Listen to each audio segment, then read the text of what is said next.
Bullies kicks. Quietly black girl at school. Seconds later, her mother arrives, make them regret it. The morning hallways at Riverside Academy buzzed with the familiar chaos of another school day. Voices bounced off metal lockers, shoes squeaked against polished floors, and the air hummed with teenage energy.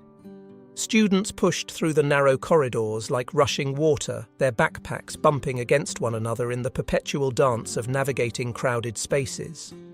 Maya Richardson moved through this chaos like a shadow, her steps measured and quiet. She pressed her backpack against her chest as if it could shield her from the world around her.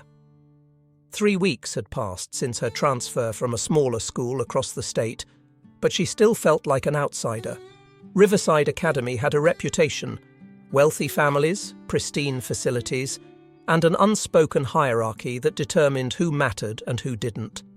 Maya had learned quickly that new students fell into the latter category. Her silence wasn't born from fear, though others might have assumed otherwise. It was deliberate, calculated. She'd learned long ago that drawing attention often invited trouble. Better to blend into the background, to become invisible until she found her footing. At the far end of the hallway, Blake Harrison strutted with the confidence of someone who'd never questioned his place in the world. The only son of one of the city's wealthiest developers, Blake moved through Riverside like he owned it. His friends flanked him on either side, laughing too loudly at jokes that probably weren't funny, performing their loyalty for anyone watching. Blake's eyes swept across the sea of students and landed on Maya. Something flickered in his expression, recognition of an opportunity. Every new student represented a chance to reinforce the social order, to remind everyone who held power here. Maya had nearly reached her locker when she felt it, a sudden, brutal force against her hip. The kick came without warning, sending her sprawling forward. Her body hit the cold tile floor with a sickening thud, the impact reverberating through her skull. Her backpack flew from her grip, contents scattering across the hallway in a humiliating display. Notebooks, pens, a water bottle, all evidence of her vulnerability laid bare for everyone to see. Laughter erupted immediately. Blake's friends howled with amusement, their voices carrying over the sudden hush that had fallen over nearby students. A few others joined in, that nervous laughter of people relieved they weren't the target. Most simply watched, their eyes darting between sympathy and self-preservation. Someone in the corner had already pulled out their phone, fingers moving quickly across the screen. Within seconds, the live stream was active, broadcasting Maya's humiliation to anyone with an internet connection. Blake leaned against a locker, arms crossed, a smirk playing at his lips.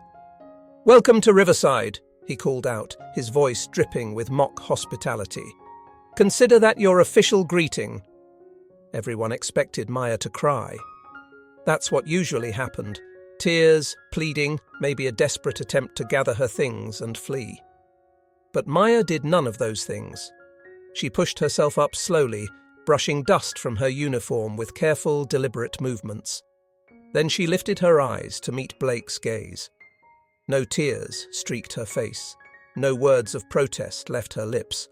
Just that steady, unwavering stare that seemed to see right through the performance of power to the emptiness beneath. The laughter faltered. Whispers replaced the jeers as students exchanged uncertain glances. There was something unnerving about that silence, that refusal to play the expected role of victim. It disrupted the script they all knew too well. Blake's smirk wavered for just a moment before he forced it back into place. "What are you staring at?"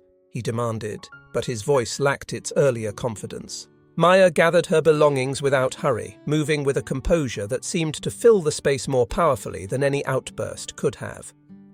As she straightened and walked away, the crowd parted for her. That quiet dignity transformed her from victim to something else entirely. Something that made the hallway feel smaller, made Blake's cruelty look exactly like what it was: pathetic. In the corner, the phone screen continued recording, capturing not just the assault, but the aftermath. The viewer count climbed steadily, 50, then 100, then more. Comments began flooding in almost immediately. Did he just kick her? Someone needs to stop this. Why isn't anyone helping? Blake didn't notice the phone. He was too busy trying to reclaim his authority with one final jab. "Remember who runs things around here," he shouted after Maya's retreating form. She didn't respond, didn't even turn around, and somehow that silence echoed louder than any comeback could have. What Blake couldn't have known in that moment was that the video had already escaped the confines of Riverside Academy. In just minutes, it would reach the parent community forums. Someone would recognize Maya. Someone would make the call. The fallout had already begun. The bell rang, signaling the start of first period, but Riverside Academy felt anything but normal that morning. Students filed into classrooms with their phones still glowing, passing the video back and forth in hushed exchanges. Teachers noticed the distraction but couldn't identify its source, at least not yet. In Ms. Patterson's history class, the clip played on loop under desks. Someone had already edited it, adding text overlays and dramatic music. The title read, "Riverside's Welcome Committee." Within 20 minutes of the initial incident, the view count had surpassed 500. Maya sat in the back row, her posture straight, eyes fixed on the textbook in front of her. She heard the whispers, felt the stares burning into her back, but she refused to acknowledge them. Her fingers traced the words on the page without really reading them, a meditation technique she'd developed to calm her racing heart. A classmate leaned over, voice barely above a whisper. "Are you okay?" That was awful. Maya offered a small nod but said nothing. Words felt dangerous right now, like they might crack the careful composure she'd built around herself. Across campus in the senior lounge, Blake held court among his inner circle. They crowded around his phone, re-watching the video and adding their commentary like sports analysts breaking down a play. "The way she just fell," one of them laughed, gesturing wildly. "Classic." Blake reclined in his chair, the picture of satisfaction. "Someone had to show her how things work around here. Can't have new people thinking they can just walk around like they belong." Kyle Porter sat at the edge of the group, unusually quiet. He'd been Blake's best friend since middle school, always ready with a joke or a supporting laugh. But something about this felt different. The look in Maya's eyes when she'd stood up. That wasn't defeat. It was something else, something that made Kyle's stomach turn uncomfortably. "Maybe that was a bit much," Kyle ventured, his voice tentative. Blake's head snapped toward him. "What?" "I'm just saying, she's new. She didn't do anything to you." The temperature in the room seemed to drop. Blake's friends exchanged glances, sensing potential drama. Everyone knew you didn't question Blake Harrison, especially not publicly. "You going soft on me." Blake's tone carried a warning. Kyle shook his head quickly, retreating from his momentary courage. "No, man. Just forget it."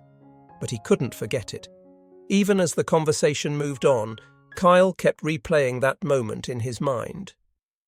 He'd seen Blake bully people before. It was practically a Riverside tradition at this point. But something about the casual cruelty, the public humiliation, the phones recording everything. It sat wrong with him.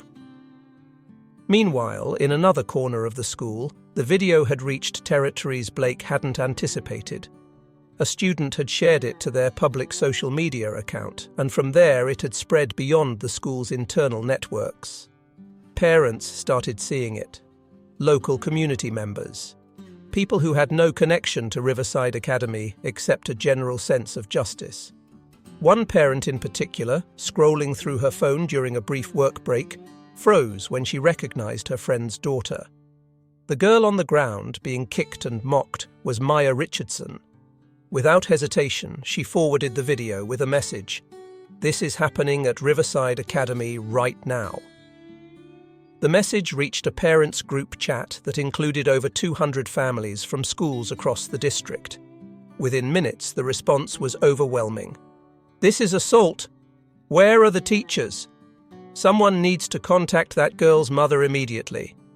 One of those parents had Diana Richardson's number saved in her contacts.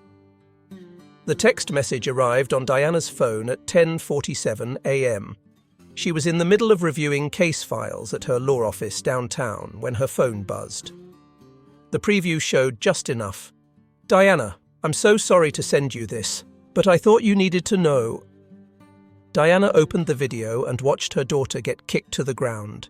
She watched the laughter, the humiliation, the way Maya gathered herself with heartbreaking dignity. The video lasted only 15 seconds, but Diana replayed it 3 times, each viewing adding another layer of fury to the ice forming in her chest. She stood abruptly, gathering her things with mechanical precision. Her assistant looked up, startled by the sudden movement. "Cancel my afternoon appointments," Diana said, her voice unnaturally calm. "Something's come up." "Is everything—" "Now please." 20 minutes later, Diana pulled into Riverside Academy's parking lot. The afternoon dismissal hadn't started yet, but she could already see students beginning to gather near the exits, anticipating the final bell. She didn't rush. Every step was measured, deliberate. Diana had spent 15 years as a police officer before transitioning to law, specializing in civil rights cases. She knew how to command a space, how to use silence as a weapon. As she approached the main entrance, a security guard moved to intercept her. "Ma'am, you'll need to check in at—" "My daughter was assaulted in your hallway this morning." Diana cut him off, her voice level but carrying an edge that made him step back. "I'm here to address that." The guard hesitated, clearly uncertain how to handle this departure from normal protocol. Diana didn't wait for his decision. She moved past him with the authority of someone who knew their rights and wasn't asking for permission. She found Maya in the junior hallway, gathering books from her locker. The moment their eyes met, something shifted in Maya's carefully maintained composure. Her shoulders sagged slightly, relief flooding her features at the sight of her mother. Diana crossed the space between them and placed a gentle hand on Maya's shoulder. "Are you hurt?" Maya shook her head, but her eyes told a different story. The physical pain would fade, but the humiliation, that would take longer. "Show me where it happened," Diana said quietly. Maya led her mother to the spot where she'd fallen just hours earlier. Students were beginning to filter into the hallways, the dismissal bell only minutes away. Some recognized Diana from the video's live stream, putting together the pieces of what was about to unfold. And then Blake Harrison appeared. He hadn't expected to see Maya again so soon, and he certainly hadn't expected the woman standing beside her. But Blake had spent his entire life being protected by his family's name and money. He'd learned that consequences were for other people. "Who's this?" Blake asked, that familiar smirk already forming. "Your bodyguard?" Several of his friends materialized around him, creating the illusion of numbers and strength. Students began pulling out phones again, sensing that whatever happened next would be worth recording. Diana turned slowly to face Blake, and something in her expression made the smirk falter. This wasn't the reaction he was used to. Nervous parents stammering excuses, teachers looking away uncomfortably. This woman met his gaze with the steady calm of someone who'd faced down actual threats and found them wanting. "I'm her mother," Diana said simply. Then, before Blake could formulate a response, she raised her phone and pressed record. "And you're the boy who assaulted my daughter this morning." The word assault hung in the air like a physical presence. Students who'd been laughing earlier suddenly looked uncertain. Assault wasn't just a school prank. It had legal implications, real consequences. Blake tried to laugh it off, glancing at his friends for support. Assault? It was just a joke. Everyone here knows we were just playing around. "A joke?" Diana repeated, her tone flat. "Does your family's lawyer know about your sense of humour? Because I imagine they'll need to once I file charges." The crowd had grown considerably now, forming a tight circle around the confrontation. Kyle stood at the back, his heart pounding. He'd never seen anyone stand up to Blake like this, especially not an adult. Most parents who challenged the Harrison family found themselves shut down quickly. Marcus Harrison had enough influence in this city to make problems disappear. But Diana Richardson wasn't backing down.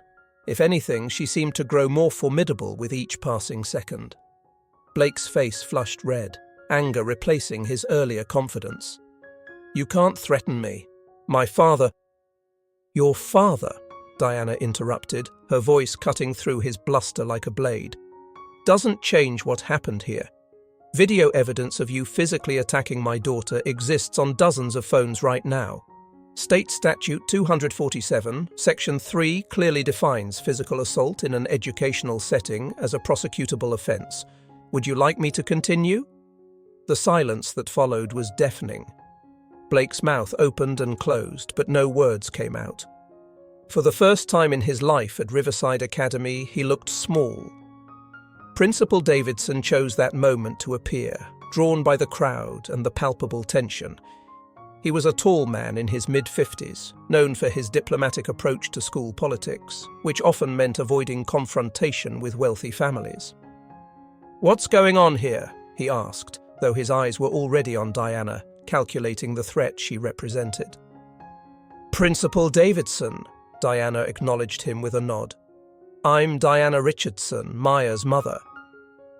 I'm here because my daughter was assaulted in your hallway this morning, and I'd like to know what the school plans to do about it." Davidson's face went pale as he recognized the situation for what it was, a powder keg waiting to explode.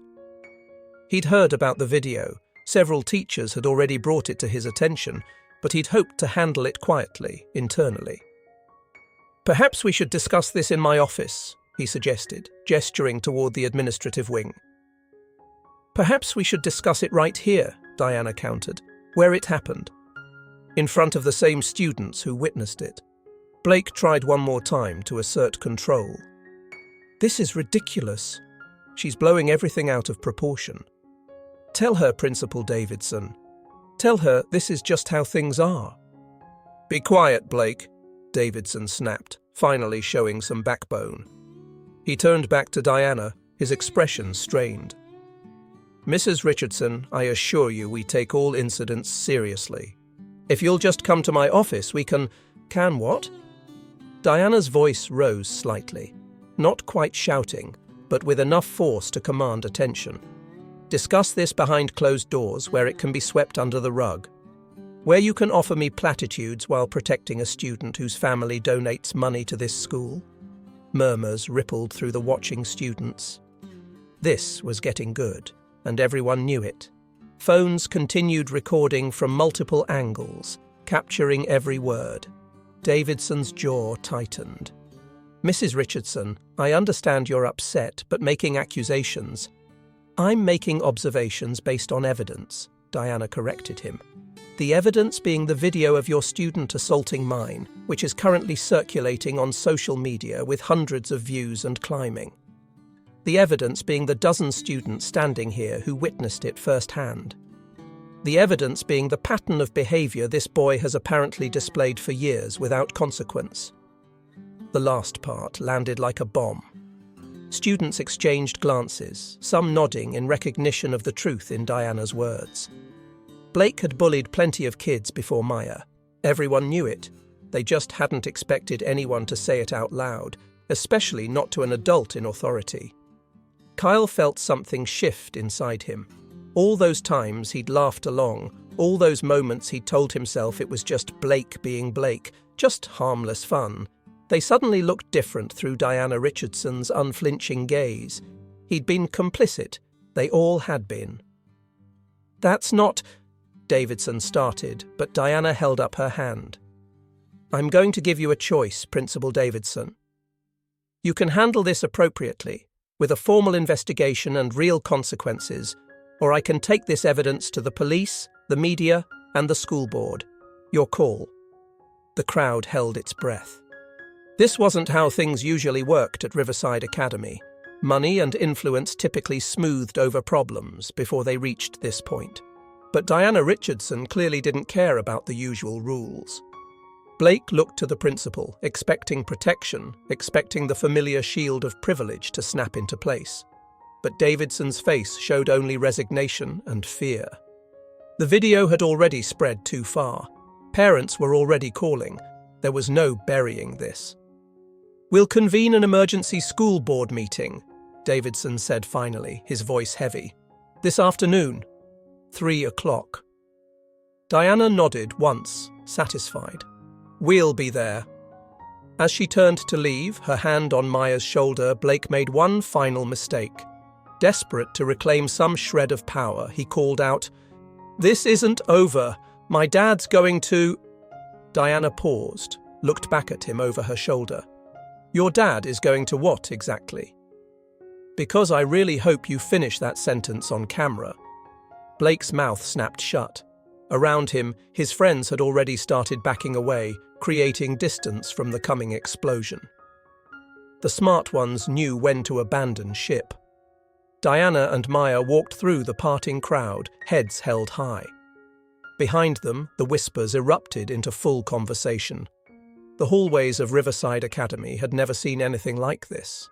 For years, wealth and status had created an invisible shield around certain students. But Diana Richardson had just shattered that illusion in front of everyone. Kyle watched them go, then looked at Blake, who stood frozen in the aftermath of his first real defeat. Without saying anything, Kyle turned and walked away. He was done being part of this. Whatever happened next, he didn't want to be standing next to Blake Harrison when it all came crashing down. The video of Diana's confrontation started uploading before she'd even left the parking lot. By the time the 3 o'clock meeting rolled around, it had been viewed thousands of times. The comments section had become a battleground of opinions, but one sentiment dominated. Finally, someone was standing up to the system. Riverside Academy was about to face its reckoning, and at the center of it all was a quiet girl who'd refused to cry, and her mother who refused to stay silent. The emergency board meeting was scheduled in the main conference room, a space typically reserved for donor presentations and budget discussions. The long mahogany table gleamed under fluorescent lights, surrounded by leather chairs that creaked with the weight of institutional authority. Oil paintings of previous board chairs lined the walls, their stern faces bearing witness to countless decisions that had shaped Riverside Academy's history. Diana and Maya arrived precisely at 3 o'clock. They weren't alone.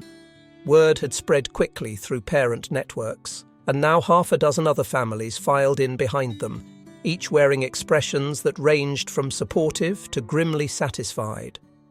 These were parents whose children had also faced Blake's cruelty but had lacked the evidence or courage to challenge it.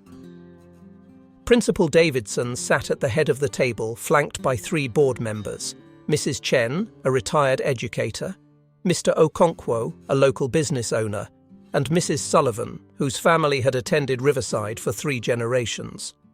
Noticeably absent was the board chair, Mr. Thomas, who'd apparently developed a sudden scheduling conflict.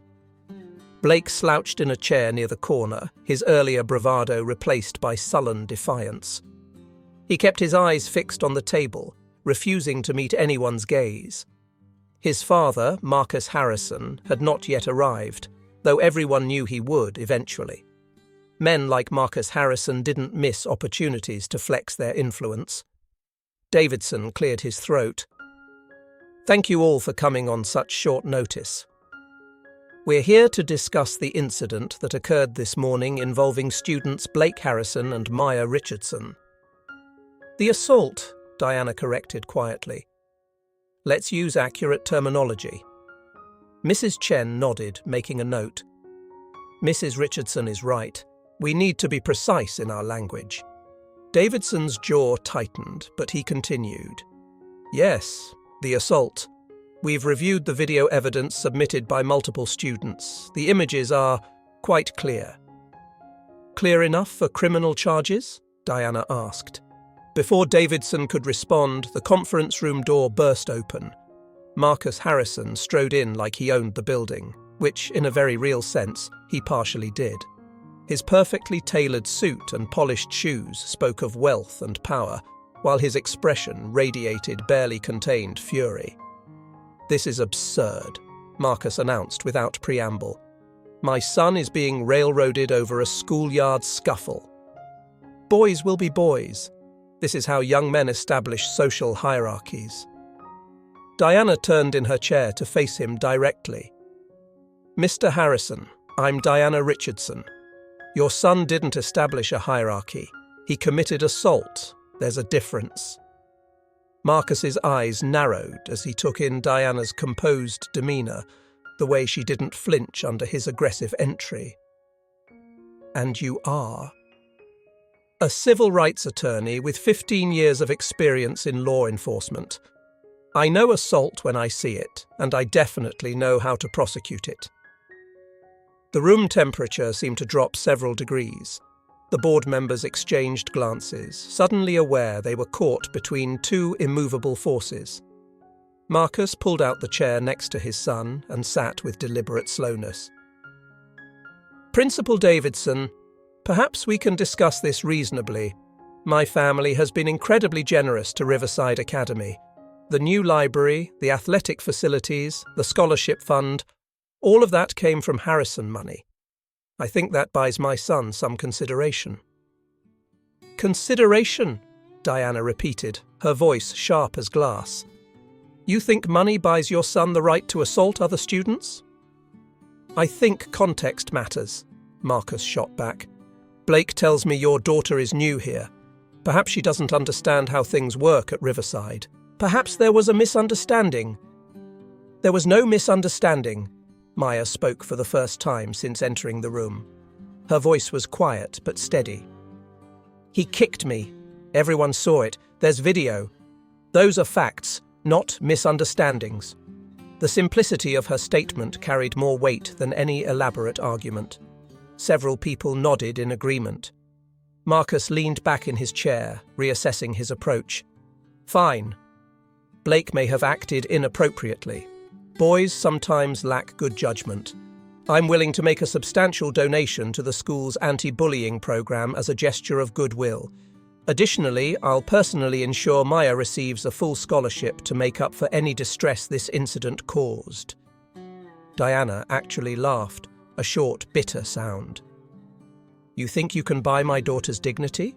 You think money erases what your son did?" "I think," Marcus said coldly, "that being practical is better than being righteous. My resources can help this school. Or they can help the legal team that will fight you in court for years. Your choice." Mrs. Chen set down her pen with a sharp click. "Mr. Harrison, are you actually attempting to bribe us during an official hearing?" "I'm offering solutions," Marcus corrected. "Unlike some people, I'm trying to find a path forward that benefits everyone." "Everyone except my daughter," Diana observed. "Everyone except every other student Blake has bullied over the years. Everyone except the next victim after Maya." Mr. Okonkwo, who'd been silent until now, leaned forward. "Mrs. Richardson, do you have other evidence besides the video from this morning?" Diana reached into her bag and pulled out a folder. "I spent my lunch hour talking to parents. 3 families were willing to provide written statements about previous incidents involving Blake Harrison. Incidents that were reported to the school and subsequently ignored." She slid the folder across the table. Davidson reached for it reluctantly, like it might bite him. "This is hearsay," Marcus objected. "You can't substantiate." "Actually, 2 of the incidents were documented in emails to Principal Davidson," Diana interrupted. "I have copies. Would you like me to read them aloud?" The room fell silent except for the rustle of papers as board members passed around the folder. Their expressions grew increasingly uncomfortable as they read. Blake finally looked up, his face flushed. "This is bullshit. Everyone's ganging up on me because my family has money. You're all just jealous." "Blake," Marcus snapped, "be quiet."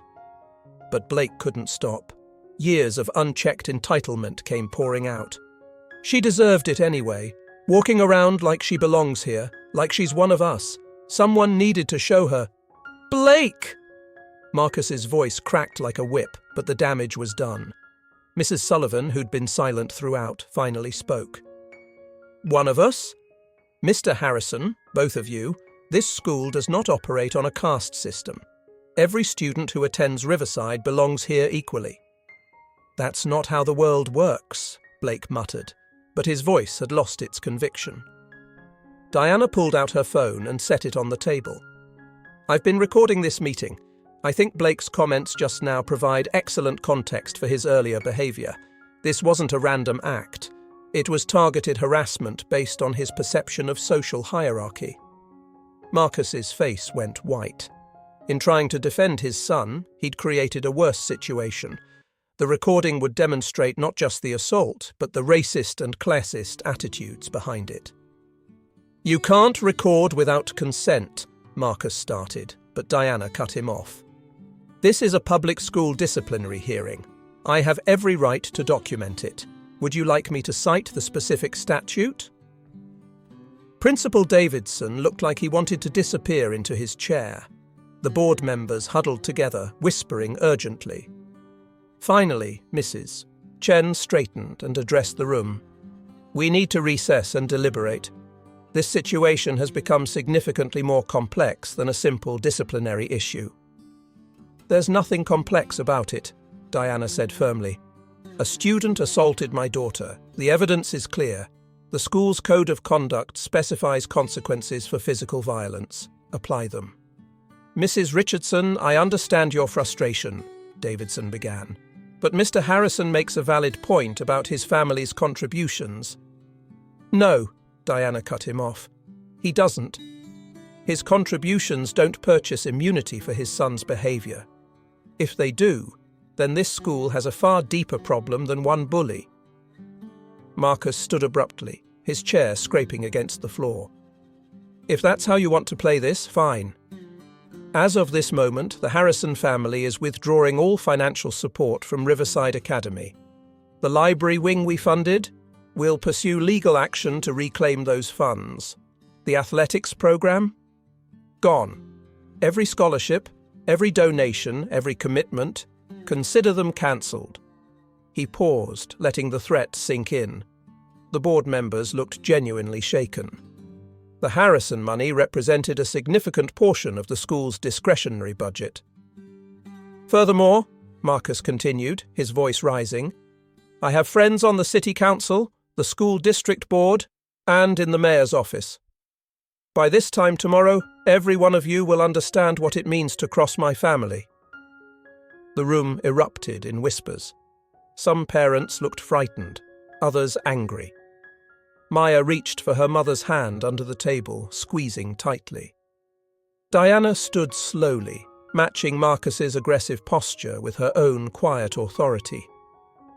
Mr. Harrison, are you seriously threatening school board members during an official hearing about your son's violent behaviour? Because I want to make sure I have that clearly documented. It's not a threat, Marcus said through gritted teeth. It's a statement of consequences. You want to destroy my son's future over one mistake? Fine. But don't expect my family to keep funding the institution that betrays us. Mrs. Chen found her voice. Mr. Harrison, sit down. These threats are completely inappropriate. I'm leaving, Marcus announced. Blake, come on. We're done here. Blake started to rise, but Diana spoke again. If Blake leaves this meeting, I'm filing a police report immediately. Your choice, Mr. Harrison, but you might want to have your lawyer present for that conversation. Marcus froze halfway to the door. For the first time, uncertainty flickered across his face. Police involvement meant public records, media attention, potential criminal charges that even his money might not suppress. You're bluffing, he said, but his conviction wavered. Diana pulled out her phone again. Would you like to test that theory? The standoff lasted for what felt like an eternity. Finally, Marcus sat back down, his expression murderous. Fine. Let's get this farce over with. The board members reconvened in hushed consultation. Parents in the gallery leaned forward, trying to catch fragments of the debate. Finally, Mrs. Chen turned back to address the room. Given the severity of the evidence and the additional context that's emerged, we're recommending a 1-week suspension for Blake Harrison, pending a full investigation. Diana's eyebrows rose. 1 week? For assault? It's a preliminary measure, Mrs. Chen explained. We need time to properly investigate. The investigation is complete, Diana interrupted. The video shows exactly what happened. What more do you need to investigate? Mr. Okonkwo cleared his throat. Mrs. Richardson, we understand your frustration, but due process requires... Due process, Diana repeated. The same due process that ignored 3 previous complaints against Blake Harrison? The same due process that's about to be influenced by withdrawal of Harrison family donations. She gathered her things, helping Maya to her feet. I gave you a chance to handle this appropriately. You've chosen not to. As of now, I'm filing a formal police report for assault. I'm also contacting the district superintendent about the apparent pattern of preferential treatment at Riverside Academy.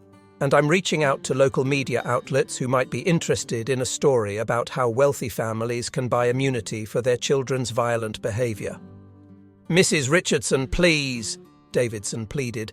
If we could just discuss. We're done discussing, Diana said firmly. You had your opportunity. Maya, let's go. As they walked toward the door, other parents stood and followed. What had started as one family's complaint was becoming a movement. Marcus called after them, his voice desperate now rather than threatening. You're making a mistake. You have no idea the forces you're challenging. Diana paused at the doorway, looking back at him with something approaching pity. No, Mr. Harrison. You made the mistake when you taught your son that power and money matter more than basic human decency. And now you're both going to learn otherwise. Mother and daughter left together, followed by a growing number of families who'd decided enough was enough. Behind them, the board members sat in shell-shocked silence, realizing they'd just lost control of the situation entirely. Blake slumped in his chair, finally understanding that his father's money might not save him this time. And Marcus Harrison, for the first time in his adult life, felt genuine fear about consequences he couldn't buy his way out of. The confrontation in the conference room was just the beginning. By morning, the real battle would begin, not just for Maya's justice, but for the soul of Riverside Academy itself. The video of Diana confronting Marcus Harrison in the board meeting leaked within hours.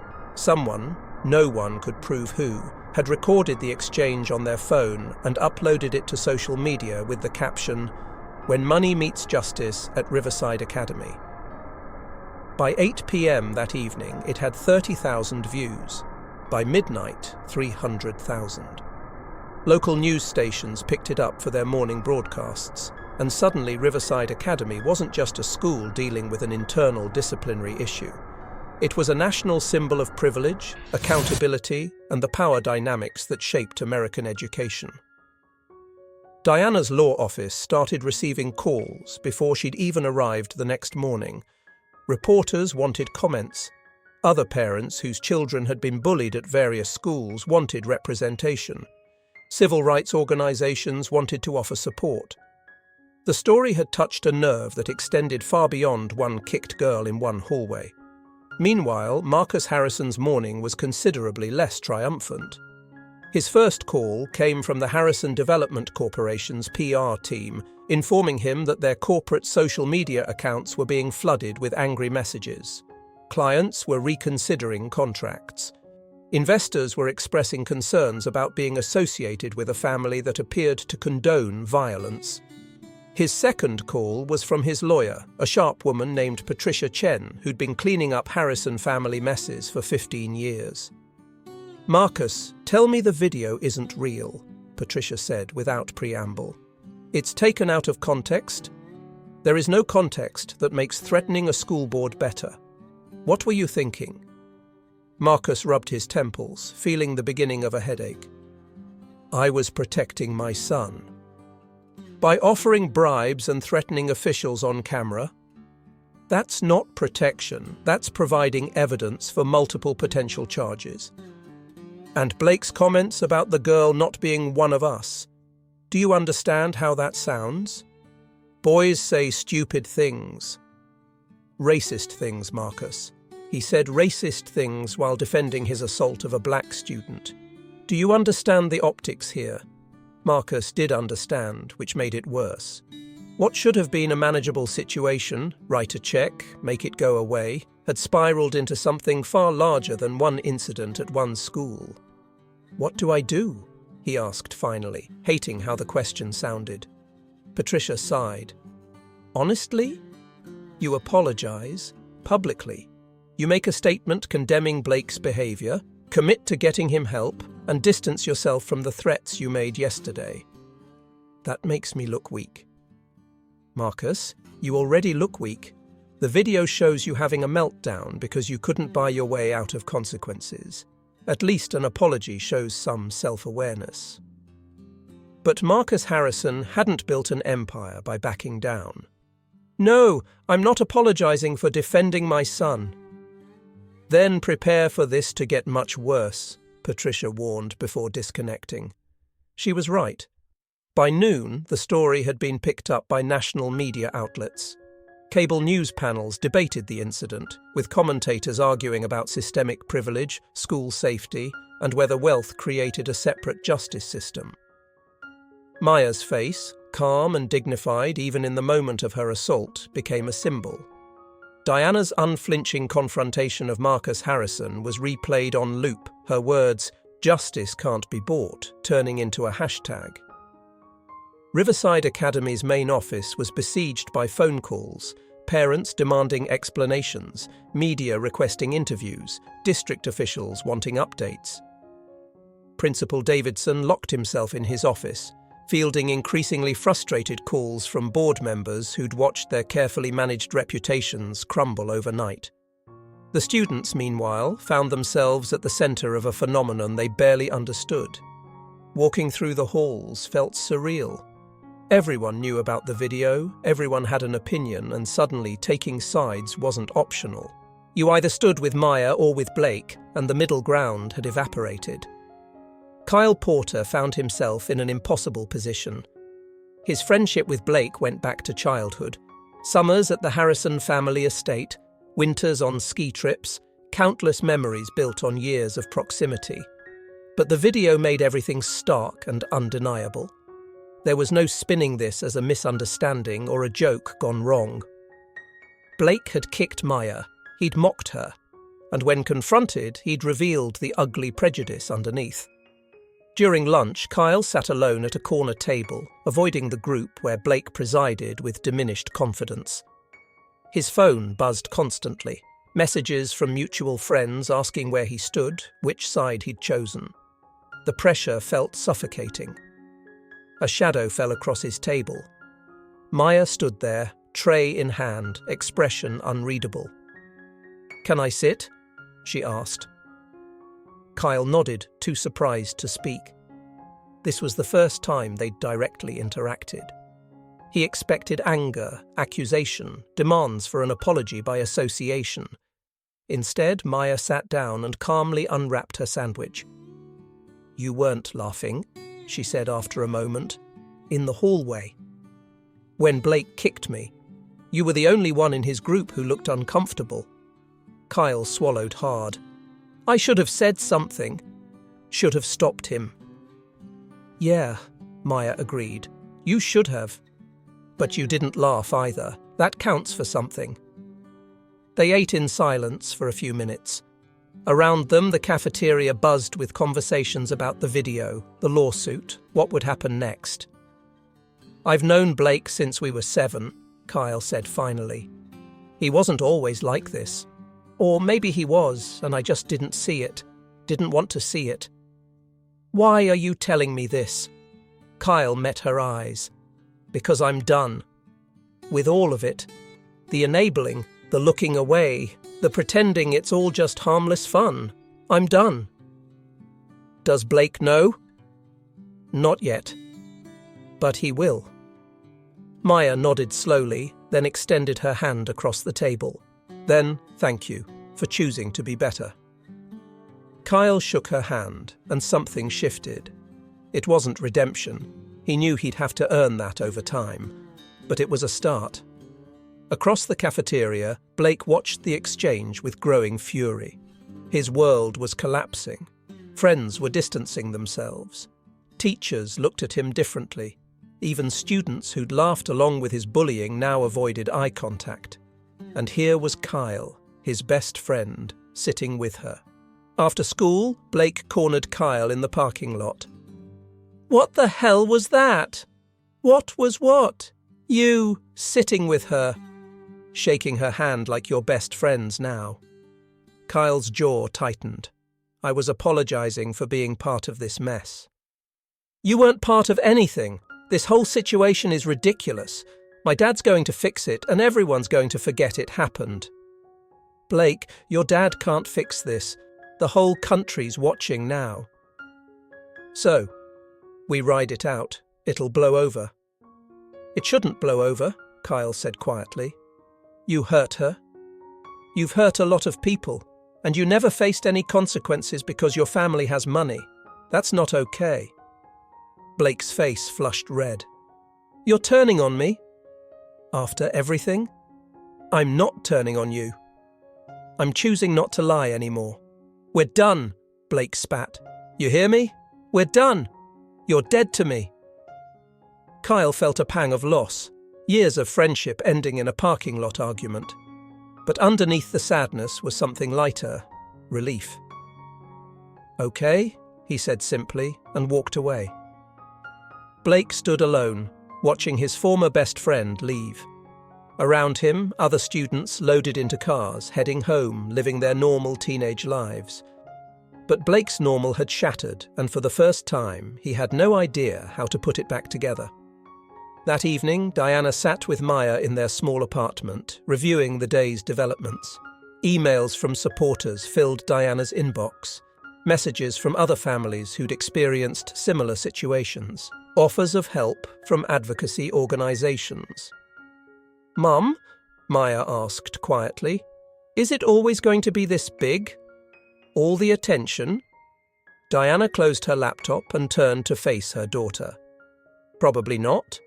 Eventually, something else will dominate the news cycle, but the changes we're pushing for, those can last." "I just wanted to go to school," Maya said, her voice small.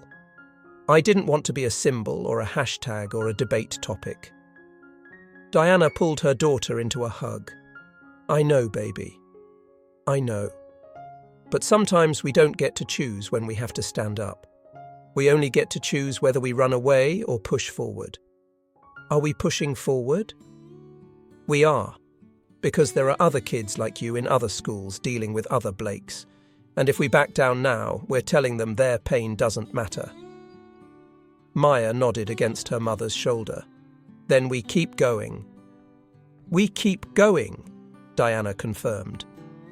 Outside their window, the city hummed with its usual rhythms, but somewhere in the digital sphere, conversations continued, minds changed, perspectives shifted. What had started with one kick in one hallway was becoming something larger, a reckoning with systems that had operated in shadow for too long. And at the center of it all remained a quiet girl who'd refused to cry, and her mother who refused to let injustice hide. The transformation was just beginning. The following morning brought a development no one had anticipated, a protest at Riverside Academy's gates. It started with a dozen parents holding handmade signs. "Protect students, not privilege. Justice for Maya. Bullying has no price tag." By 7:30 a.m., as buses began arriving with students, the crowd had swelled to over 50 people. By first period, news vans had set up across the street, broadcasting live footage of what was quickly being called the Riverside Reckoning. Principal Davidson watched from his office window, phone pressed to his ear as he fielded yet another call from the district superintendent. "We need to contain this," Superintendent Walsh insisted. "The media attention is making the entire district look bad." The media attention exists because we failed to handle it properly in the first place, Davidson replied, surprising himself with his honesty. Marcus Harrison's money made us complicit in protecting his son. Now we're all paying the price. So, what do you suggest? Davidson looked at the protesters, at the reporters, at the students filing past with their phones out, recording everything. I suggest we do what we should have done from the beginning. Apply the rules fairly, regardless of who the students' parents are. The superintendent's silence spoke volumes. Finally, you understand that will cost us the Harrison donation? Keeping it will cost us something far more valuable: integrity. After disconnecting, Davidson sat for a long moment, then drafted an email to the full school board calling for an emergency session that evening. The subject line read, "Comprehensive Review of Disciplinary Procedures."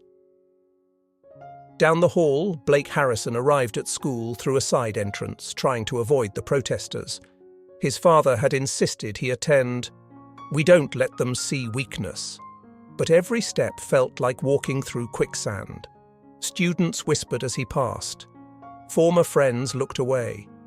Someone had taped a printout of the kick to his locker with the word "assault" written in red marker. He ripped it down, but another appeared within minutes. In Mrs. Patterson's history class, the lesson plan had been abandoned entirely. Instead, she'd organised a discussion about bullying, accountability, and institutional response. The classroom crackled with energy as students who'd been silent for years finally spoke up. Blake pushed my friend into a trash can freshman year, one girl shared. We reported it and nothing happened. He called me slurs in the locker room, a boy added. Coach heard it and told me to toughen up. Story after story emerged, painting a picture of systemic failure that extended far beyond one incident with Maya. The pattern was clear. Blake had been protected repeatedly, and that protection had enabled escalating behaviour. Blake himself wasn't present. He'd been pulled for a meeting with a school counsellor. But the conversation happened around his absence, students finally processing years of normalised abuse. In another classroom, Maya sat quietly as her classmates debated the incident. Some defended her fiercely. Others argued the punishment being discussed was too harsh. A few remained silent, uncomfortable with the attention the situation had generated. I think we're forgetting something important, one student finally said. This isn't really about punishment. It's about whether Riverside is going to keep being a place where money determines what you can get away with. The room fell silent as students absorbed the weight of that statement. At the protest outside, Diana Richardson arrived to show support for the parents who'd organised. A reporter immediately approached with a microphone. Mrs. Richardson, some people are saying you're using your daughter's experience to push a political agenda. How do you respond? Diana didn't hesitate. My agenda is simple. I want my daughter to be safe at school. If that's political, then our priorities as a society are badly skewed. The Harrison family has released a statement saying you're conducting a witch hunt against their son. Your response? Blake Harrison assaulted my daughter on camera.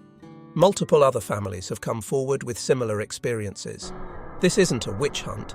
It's accountability finally catching up with someone who's been protected for too long. Across town, Marcus Harrison sat in an emergency meeting with his company's board of directors. The backlash had extended beyond social media into the business world. 3 major clients had paused contracts pending review of partnership alignment. The company's stock price had dipped 2%, not catastrophic, but concerning. Marcus, we need damage control, his CFO insisted. Every day this stays in the news, we lose credibility. I'm not throwing my son to the wolves for PR purposes. No one's asking you to throw him anywhere. We're asking you to show some awareness that the optics here are terrible. A wealthy family trying to buy their way out of consequences for violence. It's every ugly stereotype come to life. Marcus stood abruptly, pacing to the windows overlooking the city. Below, people went about their lives, oblivious to the crisis unfolding in this boardroom. He'd built his empire through calculated risks and knowing when to fight and when to negotiate. But this situation defied his usual playbook. "If I back down, I look weak," he said finally. "If you don't, you look worse," his lawyer Patricia replied. She'd been sitting quietly in the corner, but now she stood and approached. "Marcus, I've known you for 15 years. In that time, I've watched you make brilliant business decisions and absolutely terrible personal ones. This is the latter category. Your son hurt someone. He showed racist attitudes, and instead of helping him grow from this, you're teaching him that money trumps accountability. Is that really the legacy you want?" The words hit harder than expected. Marcus had always prided himself on being a good father, providing Blake with opportunities he'd never had growing up. But had he confused providing opportunities with providing protection from consequences? "What would you have me do?" he asked quietly. Patricia pulled out a drafted statement. "You read this at a press conference. You acknowledge Blake's behavior was wrong. You commit to getting him professional help. You apologize for your own behavior at the board meeting, and you let the school handle discipline appropriately." Oh, Marcus read the statement, feeling each word like a personal defeat. "And if I don't?" "Then this gets worse. The district attorney's office has been contacted about filing formal assault charges. The video is clear enough that they could proceed without Maya's cooperation, though having her testimony would strengthen the case. Right now, you're fighting a PR battle. Push harder, and you'll be fighting a legal one." The choice crystallized: accept limited damage now, or risk catastrophic damage later.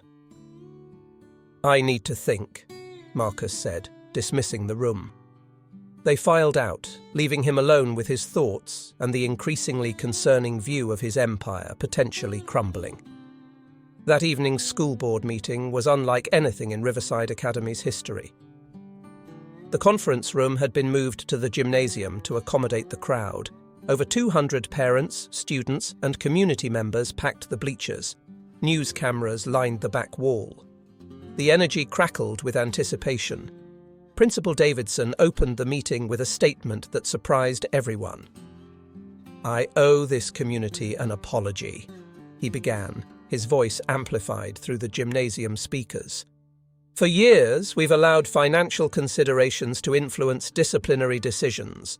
We've applied rules inconsistently, protecting students whose families donate while holding others to stricter standards. That ends tonight." Murmurs rippled through the crowd. "I'm proposing a complete overhaul of our disciplinary procedures, including independent review of any cases involving significant donors. No family's money should determine whether their child faces consequences for harmful behaviour." Applause erupted from the parent section. Diana Richardson, sitting with Maya in the front row, allowed herself a small smile. The board then presented their findings on Blake Harrison's case. 3 previous incidents, multiple witness statements, clear video evidence. The pattern was undeniable. Mrs. Chen stood to deliver the verdict. "After thorough review, the board has determined that Blake Harrison will be suspended for the remainder of the semester, effective immediately. He will be required to complete anger management counselling and restorative justice training. His return to Riverside Academy next year will be conditional upon demonstrated behavioural change and approval from a disciplinary review committee." The gymnasium erupted, some in approval, others in shock at the severity. Blake, sitting with his father in the back, felt the floor drop out from under him. Suspended for months, required counselling. This couldn't be happening. Marcus started to stand, to object, but Patricia put a hand on his arm. "Don't," she warned quietly. For once, Marcus listened. As the meeting continued with discussions of new policies and oversight mechanisms, something fundamental shifted in the room. Students who'd been silent began speaking up about their experiences. Parents who'd looked away started demanding accountability. The implicit social contract that had governed Riverside Academy, money buys protection, was being publicly rewritten. Maya watched it all with a mixture of relief and exhaustion. She'd never wanted this level of attention, never aspired to be a catalyst for institutional change. She'd just wanted to go to school without being assaulted. But sometimes history chose you rather than the reverse. As the meeting concluded and the crowd dispersed, several students approached Maya, some to apologize for their silence, others to thank her for her courage. One girl, eyes red from crying, whispered, "Blake made my life hell last year. I thought about transferring. Thank you for standing up when I couldn't." Those words made everything worth it. Outside in the parking lot, as Diana and Maya walked to their car, they passed Marcus and Blake Harrison heading in the opposite direction. For a moment, the four of them stopped, facing each other across the pavement. Marcus opened his mouth, closed it again. What could he say? An apology wouldn't undo the harm. Threats wouldn't work anymore. His usual tools, money, influence, intimidation, had proven useless against a mother's love and a community's awakening conscience. "Mr. Harrison," Diana said quietly, "I hope someday you'll understand that the greatest gift you could give your son isn't protection from consequences, but the chance to learn from them and become better." She didn't wait for a response, just guided Maya toward their car. Marcus watched them go, feeling something he hadn't experienced in years, genuine uncertainty about the future. Blake, meanwhile, stared at the ground, his entire identity in shambles. Who was he if not the untouchable son of Marcus Harrison? If his father's money couldn't save him, if his friends had abandoned him, if his reputation was destroyed, who was he supposed to be now? The questions followed him home, echoing in the silence of his thoughts, demanding answers he didn't yet know how to give. And in that gymnasium, still lit by harsh fluorescent lights, a new chapter for Riverside Academy had begun. One where justice wasn't for sale, where accountability mattered more than endowments, where every student, regardless of their last name or their parents' bank account, could expect to be treated with equal dignity. It wouldn't be perfect. Change never was. But it was a start. And sometimes, a start was enough. The aftermath unfolded over the following weeks like ripples spreading across water. Blake Harrison's suspension became official, and with it came a cascade of consequences neither he nor his father had fully anticipated. The Harrison Development Corporation's quarterly earnings report showed the first decline in 5 years. 3 major investors had quietly pulled funding, citing reputational concerns. Marcus found himself uninvited from civic boards and charity galas where he'd once been honoured guest. His power, built so carefully over decades, revealed itself to be more fragile than he'd imagined. At home, the silence between father and son grew oppressive. Blake spent his days in his room, scrolling through social media where his name had become synonymous with privilege and abuse. The football coaches had called to inform him his spot on the team was being reconsidered. College scouts, who'd once filled his inbox, now went silent. One evening, Marcus knocked on Blake's door. When his son didn't respond, he entered anyway. "We need to talk," Marcus said. Blake didn't look up from his phone. "About what?" "About how you couldn't fix this. About how all your money doesn't matter anymore." The words stung because they held truth. Marcus sat on the edge of Blake's bed, feeling older than his years. "I failed you," he said quietly. That got Blake's attention. His head snapped up. "What?" "I failed you as a father. I taught you that money and power mattered most, that you didn't have to face consequences because I'd always be there to smooth things over. I built you a world where you never learned accountability, and now you're suffering because of my mistakes." Blake stared at his father, searching for the catch, the angle. But Marcus's expression showed only exhaustion and regret. "So what now?" Blake asked finally. "Now you learn what I should have taught you from the beginning, that your actions matter, that other people's pain is real. that being strong means taking responsibility, not hiding from it. Through counseling and restorative justice? That's bullshit. Maybe, Marcus conceded. Or maybe it's the chance to become someone better than you've been. Someone better than I taught you to be. The conversation didn't fix anything. Blake remained bitter. Marcus remained uncertain. But it was a beginning, tentative and awkward, but real. Meanwhile, at Riverside Academy, the transformation continued. Principal Davidson implemented the promised changes: independent review committees, transparent disciplinary processes, mandatory bias training for staff. The Harrison Library remained the Harrison Library, but new donation agreements included clauses preventing financial influence over disciplinary matters. Maya found herself in an unexpected role. Students began approaching her, not just at Riverside, but through social media, from schools across the country. They shared their own stories of bullying, of being silenced, of watching institutions protect perpetrators. Many asked for advice on how to advocate for themselves. Diana helped Maya set up a simple website: Stand Up, Speak Out.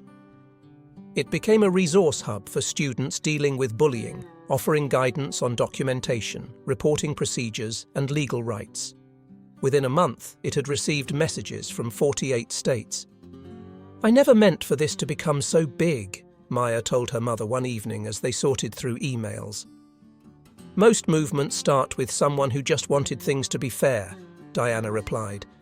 "You wanted to go to school safely." That's not a big ask, but the fact that it required this much effort to achieve says something important about the systems we've built. One message particularly caught Maya's attention. It was from a girl at another private school, describing almost identical circumstances: a wealthy bully, institutional protection, fear of speaking up. The girl had watched Maya's story unfold and was asking whether she should report her situation. Maya replied carefully, "I can't tell you what to do. Only you know what feels safe and right. But I can tell you that staying silent didn't protect me. It just made me smaller. When I finally spoke up, when my mom spoke up for me, it was terrifying. But it was also the first time I felt like I mattered. Whatever you decide, know that you're not alone. There are people who will believe you and support you." The girl responded days later. She'd reported the bullying. Her school was investigating. It was scary, she said, but she didn't feel invisible anymore. These stories accumulated, each one representing a system being challenged, an injustice being exposed, a student finding their voice. Back at Riverside, Kyle Porter had emerged as an unexpected ally in the transformation. He'd started a student organization called Riverside Accountability Now, dedicated to peer-to-peer intervention in bullying situations. The premise was simple: students looking out for each other, speaking up when they witnessed harmful behavior, creating a culture where bystanders became upstanders. The first meeting attracted 30 students. By the third week, attendance had tripled. Students who'd been both victims and perpetrators showed up, creating difficult but necessary conversations about complicity, change, and making amends. Kyle found himself processing his own guilt through these conversations. He'd laughed along with Blake's cruelty, enabled it through his silence. That couldn't be undone, but perhaps it could be learned from. "I used to think loyalty meant standing by your friends no matter what," he told the group during one meeting. "But real loyalty is calling out your friends when they're wrong. Real friendship is helping each other become better people." Maya attended one of these meetings as a guest speaker. Standing before her peers, she felt nervous but determined. "I'm not a hero," she began. "I'm just a girl who got kicked in a hallway." But what happened after, the video, the protests, all the attention, that revealed something important. Silence protects the wrong people. When we stay quiet about injustice, we're choosing a side. We're choosing the side of the person doing harm. She paused, looking around at the diverse faces watching her. "But we can choose differently. We can choose to speak up, to document, to demand accountability. We can choose to be the kind of people who make our schools safer for everyone, not just for people who look like us or have money like us. That's the real lesson here. The applause was genuine, warm. These weren't students performing support for cameras. These were young people genuinely trying to understand how to be better. After the meeting, a freshman approached Maya hesitantly. "I wanted to tell you, your mom is amazing. The way she stood up to Mr. Harrison, the way she fought for you, I wish my parents would do that." Maya smiled softly. "My mom's definitely amazing, but you know what? You don't have to wait for adults to fight for you. You can fight for yourself. It's scarier, yeah, but you're stronger than you think." The girl nodded, something shifting in her expression. Empowerment looked different on everyone, but you could always recognize when it took root. As spring turned to summer, Riverside Academy's story began fading from national news, replaced by newer controversies and crises. But locally, the changes persisted. The district adopted Riverside's new disciplinary framework as a model for all schools. State legislators proposed a Student Safety Bill of Rights, partially inspired by Maya's case. Marcus Harrison, meanwhile, had become an unlikely advocate for reform. After weeks of private reflection and counselling, he'd written an op-ed for the local newspaper titled, "When Money Becomes a Liability, a Father's Confession." In it, he acknowledged his role in enabling Blake's behaviour and called on other wealthy parents to prioritise character development over protection from consequences. The response was mixed. Some praised his honesty. Others dismissed it as too little, too late. But it started conversations in country clubs and boardrooms about the hidden costs of privilege, about whether protecting children from failure actually set them up for bigger falls. Blake himself remained a work in progress. Counselling sessions were difficult, forcing him to confront the ugliness of his actions and the twisted worldview that had justified them. The restorative justice program required him to listen to statements from students he'd harmed, hours of facing the pain he'd caused, unable to deflect or minimize. It was brutal, humiliating, necessary. One session involved Maya, though she'd made clear her participation was voluntary and could end at any time. They sat across from each other in a small conference room, a trained mediator between them.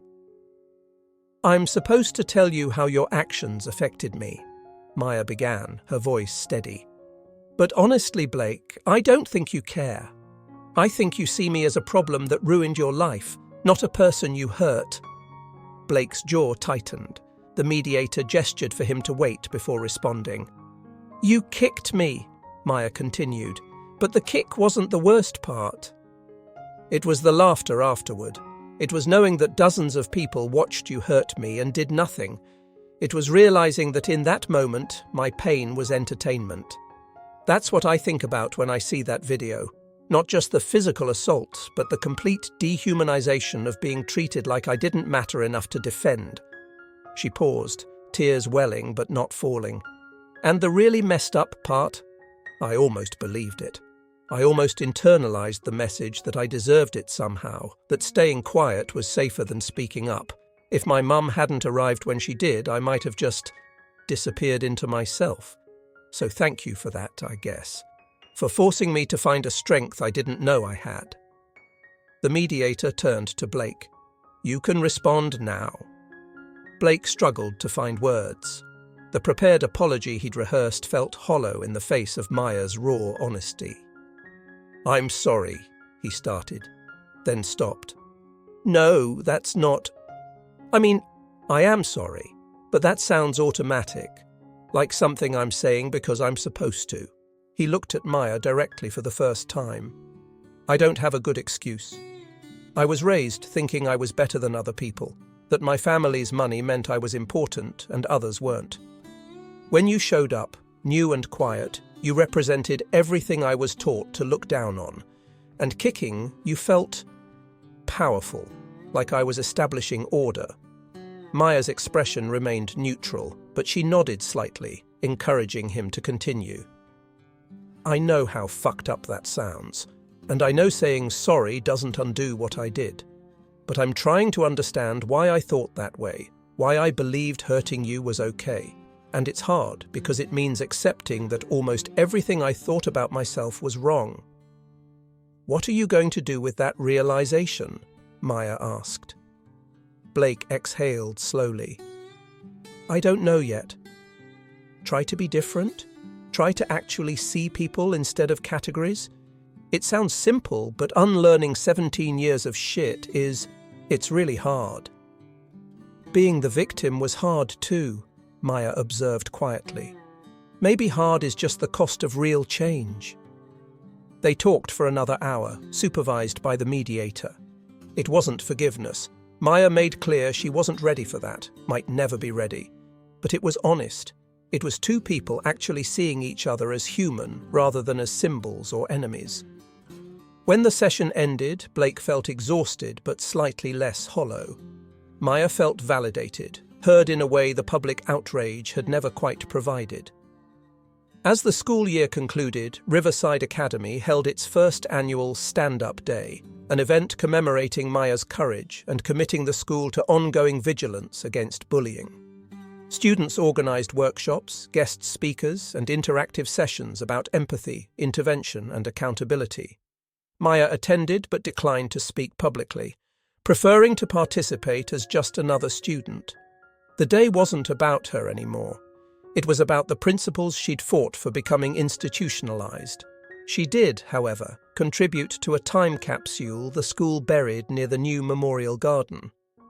Her contribution was simple, a printed copy of her mother's words from that first confrontation in the hallway. Justice can't be bought. 5 words that had changed everything. As summer break began, Maya stood in her empty locker, removing the last of her belongings. The hallway where she'd been kicked looked the same. Same tiles, same lockers, same fluorescent lights. But it felt different now. The memory of that violence had been joined by other memories. Students defending her, parents protesting for her, systems changing because of her. The trauma remained.